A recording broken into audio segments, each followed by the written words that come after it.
Tanpa sadar, kamu mungkin sedang memilih hidup di dalam kotak kemiskinan. Bukan karena kamu ingin, tapi karena kebiasaan kecil sehari-hari yang kelihatannya sepele. Misalnya, setiap pagi scroll media sosial 1 jam, jajan kopi kekinian tiap sore, atau bilang nanti aja ke semua peluang yang butuh sedikit usaha ekstra. Ini bukan soal kamu malas atau kurang pinter, tapi lebih ke arah kamu nggak sadar kalau kebiasaan-kebiasaan ini sedang membentuk jalan hidupmu. Banyak orang hidup di mode autopilot. Mereka tidak memilih kemiskinan secara sadar, tapi mereka juga nggak aktif memilih keluar dari sana. Ini yang disebut pemilihan pasif. Diam-diam, kamu sedang mengiyakan kondisi yang kamu keluhkan setiap hari. Dan yang lebih ironis, hampir semuanya dilakukan berulang-ulang tanpa pertanyaan. Kenapa aku begini terus ya? Nah, video ini akan mengajak kamu menelusuri 8 kebiasaan yang ternyata bikin kita nyangkut terus di jalur yang sama. Bukan karena nasib, tapi karena pilihan-pilihan yang tidak pernah benar-benar dipilih. Yuk, lanjut sebelum kamu memutuskan untuk rebahan lagi.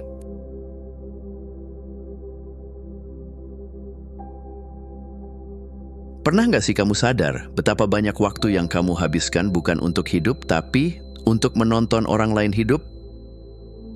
Entah nonton itu selebriti yang lagi ribut, drama Korea 16 episode dalam semalam, atau adu argumen netizen tentang hal yang enggak ada hubungannya sama masa depanmu, kamu jadi penonton sejati, bukan pemain utama dalam hidupmu sendiri.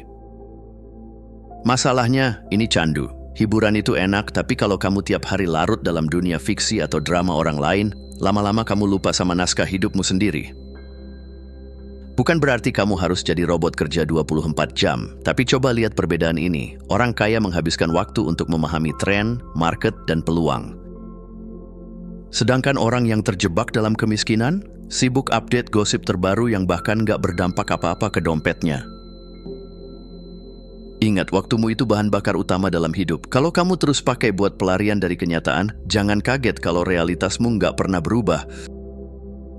Karena ternyata, apa yang kamu konsumsi setiap hari bukan cuma makanan, tapi juga waktu, informasi, dan atensi. Dan semua itu ada harganya.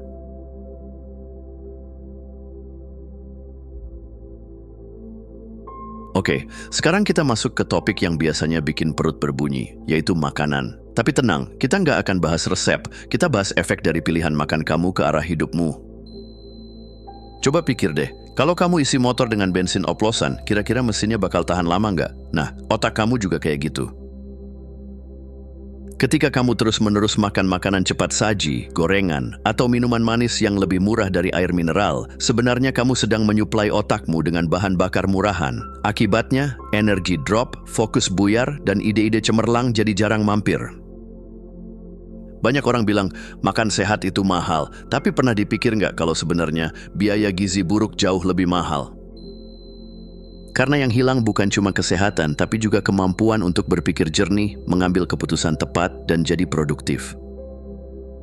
Dan ini bukan omong kosong. Studi menunjukkan bahwa kualitas nutrisi kamu hari ini bisa menentukan seberapa panjang dan produktif kamu di masa depan. Bisa dibilang, kamu nggak cuma kehilangan energi sekarang, tapi juga bisa kehilangan 14 tahun masa produktif hanya karena pola makan sembarangan. Jadi mulai sekarang, anggap makanan itu bukan cuma pengganjal lapar, tapi investasi jangka panjang buat hidup kamu sendiri.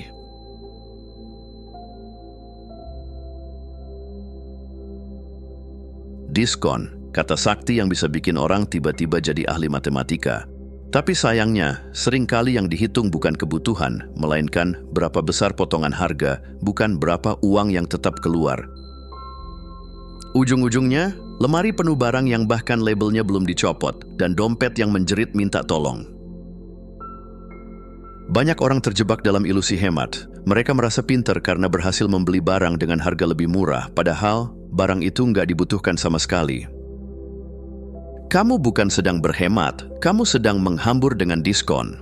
Ini kayak kamu merasa menang karena beli 2 camilan yang nggak kamu suka, cuma karena ada promo beli 1 gratis 1. Belanja karena diskon adalah bentuk konsumsi reaktif. Kamu nggak merencanakan, tapi kamu tergoda. Dan yang paling bahaya adalah sensasi puas sesaat yang ditimbulkan. Seolah-olah kamu kaya, padahal kenyataannya kamu baru saja mengambil langkah kecil menuju saldo rekening yang menipis. Kalau kamu ingin benar-benar kaya, mulailah belanja dengan strategi, bukan emosi. Karena diskon terbaik dalam hidup adalah tidak membeli barang yang tidak kamu butuhkan.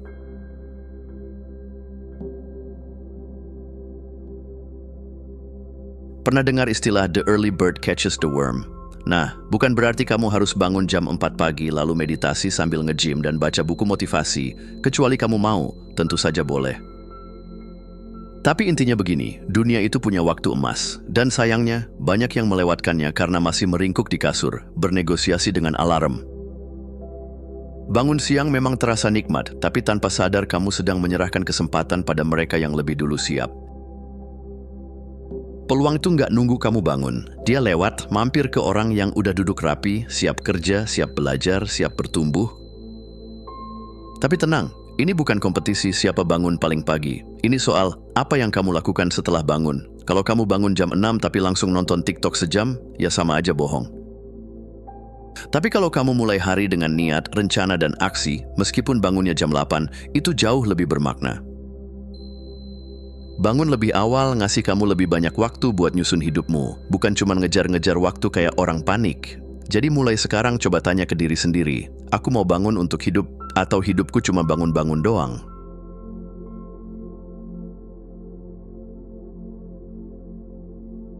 Coba bayangkan kamu lagi naik mobil, lalu tiba-tiba ban pecah. Apa kamu langsung nyalahin tukang tambal ban yang jauh di ujung kota? Atau kamu turun dan cari solusi? Nah, begitu juga hidup. Banyak orang terus-menerus menyalahkan ekonomi, pemerintah, bos, bahkan cuaca. Padahal yang perlu diubah bukan dunia, tapi mindset. Sikap mental yang suka menyalahkan adalah jebakan halus yang kelihatannya masuk akal, tapi sebenarnya bikin kamu mandek di tempat, namanya victim mentality. Kamu merasa nggak berdaya, seolah nasib buruk adalah takdir yang dikirim khusus buatmu. Padahal, setiap kali kamu melempar tanggung jawab, kamu sedang menolak tumbuh. Parahnya lagi, orang yang hidup dalam pola pikir ini cenderung mengulang kegagalan yang sama. Kenapa? Karena mereka nggak pernah mengakui bagian mereka dalam masalah. Tanpa pengakuan nggak ada pelajaran. Tanpa pelajaran nggak ada perubahan. Dan yang paling menyedihkan adalah keinginan kaya yang hanya jadi angan-angan. Mau hasilnya, tapi takut sakitnya proses. Maunya sukses, tapi nggak mau lewati rintangannya. Ingat, kalau kamu mau berubah, kamu harus siap bertanggung jawab penuh. Karena setiap jari yang menunjuk keluar, ada 3 jari yang sedang menunjuk ke dalam.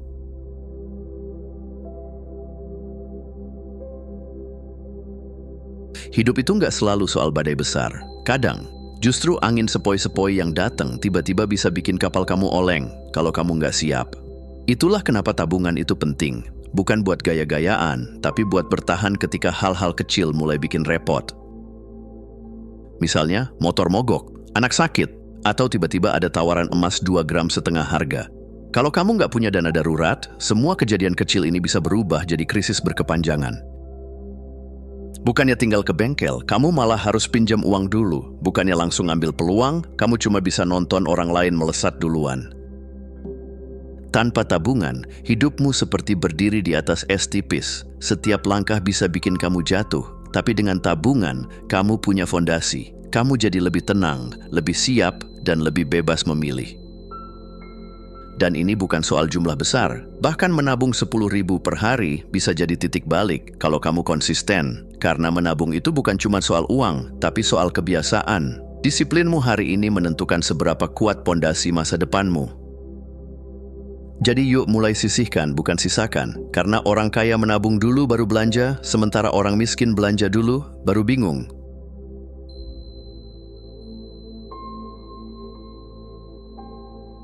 Dulu orang dijajah pakai rantai dan senjata. Sekarang dijajah lewat cicilan. Nggak kelihatan tapi rasanya mencekik perlahan. Kredit, terutama yang dipakai buat konsumsi, itu ibarat jebakan tikus. Di atasnya ada keju menggoda, tapi di bawahnya ada jerat yang siap mengunci hidup kamu selama bertahun-tahun. Banyak orang pakai kartu kredit atau pinjaman online buat beli barang yang sebenarnya belum mampu mereka beli. Sofa baru, handphone kekinian, liburan dadakan, semua terasa mampu. Padahal itu cuma ilusi dari tagihan yang belum datang. Dan saat tagihannya mulai muncul, barulah realita menghantam. Bunga, denda, minimum payment, semua datang kayak tamu tak diundang yang nggak mau pulang. Sistem kredit konsumtif memang dirancang untuk menjebak. Sekali kamu masuk, akan susah keluar kalau kamu nggak sadar dan tegas. Dan parahnya, banyak orang merasa normal hidup dari cicilan ke cicilan, padahal itu tanda kamu sedang digiring ke jurang finansial pelan-pelan. Kemampuan finansial yang sejati bukan soal seberapa besar limit kartu kreditmu, tapi seberapa banyak yang bisa kamu beli tanpa perlu utang. Hidup di bawah kemampuan adalah seni yang perlu dilatih, bukan kelemahan yang harus dihindari. Ingat, kau kerja keras setiap hari bukan untuk memperkaya bank, tapi untuk membangun kebebasanmu sendiri. Jadi mulai sekarang, kalau bisa beli cash, bayar. Kalau belum bisa, tahan. Karena kebebasan sejati dimulai ketika kamu berhenti membeli hal-hal yang tidak kamu butuhkan dengan uang yang belum kamu punya.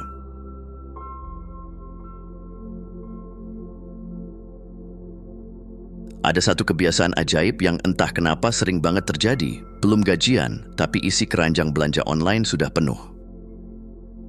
Begitu gaji masuk langsung melayang, seakan-akan uang itu bukan buat hidup sebulan, tapi buat pesta 2 hari. Sisanya, ya hidup dari sisa-sisa harapan dan mie instan.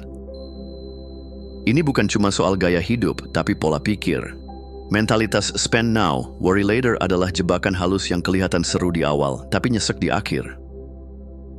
Kamu hidup seperti pengejar diskon, bukan pengelola uang. Selalu kejar rasa senang sesaat, tapi lupa bahwa besok tetap butuh makan, bayar listrik, dan hidup. Tanpa kemampuan menunda gratifikasi, kamu bakal terus berada di lingkaran setan. Gaji masuk, habis, stres, gaji masuk lagi, habis lagi. Nggak pernah ada ruang bernapas, apalagi ruang bertumbuh. Hidup jadi kayak lomba lari di treadmill, capek, tapi nggak kemana-mana.